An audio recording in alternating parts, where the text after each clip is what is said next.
Today is a great day. To those who say politicians never deliver on their election promises, we can collectively send a blaring foghorn reply, you're wrong. Because today's energy price cap bill is an incredibly rare political unicorn. A pledge that not only has cross-party support, but is also getting done.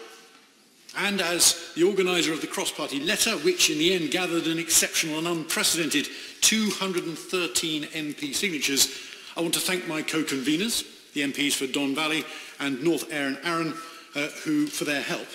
And I'd also like to thank every single MP who signed it too, and the government ministers who have listened and brought it forward. Without your help, ladies and gentlemen, we wouldn't be here today.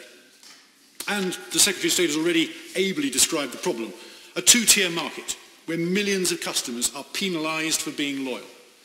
Where there are sneaky price hikes, where people who've forgotten to switch or are gouged on super expensive rates they've never agreed to. About customers being taken for granted and taken for a ride. So, it's a great day, Madam Deputy Speaker, but in spite of all that, we still have some pitfalls which we've got to step around. Firstly, as we've heard, it's vital the price cap is temporary. The long-term answer for most people isn't an endless cap. It's making the customer king, putting them in the driving seat so energy provides the same good value and sensible deals which we all take for granted in every other walk of life. I'll happily give it. And I pay tribute to all the hard work that he did in ensuring that this bill is brought forward. He makes a very important point there about consumers. Earlier he described them, consumers behaving in a loyal way. Actually, for a great many of them, it's inertia, particularly the most vulnerable and people on the lowest incomes, and it's how we change behaviours and get better engagement from some of the most vulnerable energy customers, which is going to be key to making this bill work. Madam Deputy Speaker, my right honourable friend, who was one of the co-signatories of the letter, and I thank him for that, makes a very important point. It isn't just vulnerable customers, of course, it's many of the rest of us who are time poor. This is a far broader question than just vulnerable customers, although they are a key part of it. But many, many other families have either, because they are loyal or because they just haven't got round to it, haven't switched. We need to persuade them to change their behaviour and change the market to help them do that as well.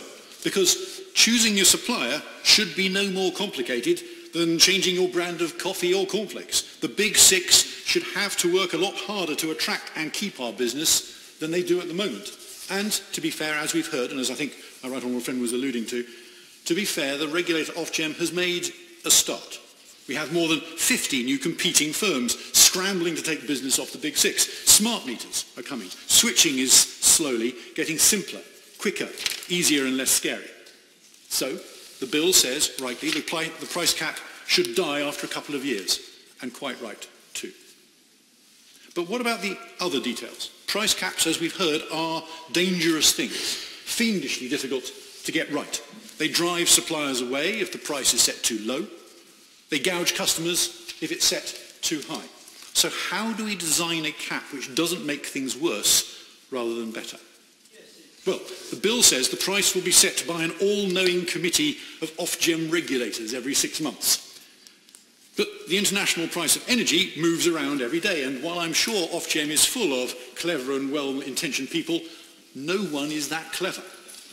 Any energy trader will tell you that it's impossible to know what the price will be in the next 6 minutes, let alone the next 6 months. The honourable gentleman for giving way, but already there is around 5 million people benefiting from the price cap for those on prepayment meters and those on warm homes discount, and Ofgem are in charge of that. Why can't they be trusted to extend their skill to a wider group of customers? Well, Madam Deputy Speaker, I thank the right honourable lady for giving way. She's one of my co-organisers of the letter, so thank her again for her help with that. I guess the point is that people, individuals, no matter how clever, no matter how good and high-calibre a committee you have, are just not as good at price discovery as a market is, providing the market runs properly. And I've heard her when she was Shadow Secretary of State for Energy, I think, but I could be wrong on her previous roles, make a point about having to get a better energy market with better price discovery and reinserting the pool, I think it was one of the ideas she came up with, precisely because of that point. So Ofgem, no matter how hard they try, how well-intentioned they may be, they just won't get it right on a large proportion of the times. And so what I'll happily, and then I'm make some progress because of the time. I thank my honourable friend for giving way. He knows a great deal about this issue, but isn't the point that this isn't a price freeze, but a price cap? And those two things are different and do allow a sensible regulator, as the Right Honourable Lady opposite suggested, to set a ceiling rather than set an absolute price. I agree with him that there is a difference between a ceiling and a cap, a freeze and a cap, absolutely right. But I think there are a couple of things which make it nonetheless an extremely risky and dangerous proposition to go down this road. So, for example, what if Ofgem picks a number and the very next day the international price of energy falls? What then? Well, switching customers in the ultra-competitive part of the market would find their prices would drop quickly as energy firms reacted to the news. But Ofgem's capped prices for loyal non-switching customers on default tariffs, which is the example my honourable friend was just talking about, wouldn't move at all for another 6 months until the cap can be reset according to the terms of the bill. So the cap in that situation would be ineffective at protecting the customers it's designed to help. And because it's officially blessed by Ofgem, would embed and legitimise high prices. Things would have got worse rather than better. And it isn't just me who's worried about this, which says it is not certain that customers on a capped default tariff will benefit as market conditions change in future.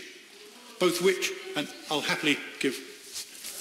Very grateful to my friend giving way, and as he knows, I've had some sympathy with the arguments he's putting, but does he recognise that the way the bill is actually drafted enables Ofgem to set the cap by formula, where the formula can relate to wholesale prices and have the flexibility that's required to overcome the problem that he's describing?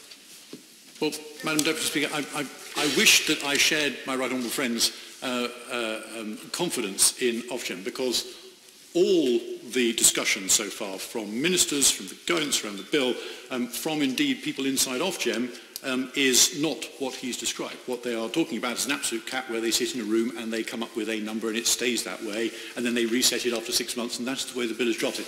If the bill can be amended in a way which allows it to be far more flexible, and that is one of the things which I'm hoping to encourage both members here present and ministers at later stages in the bill to consider, then we might be able to iron out some of these issues. But I do not share his optimism in this regard, but I'll happily hear why it might be worthwhile.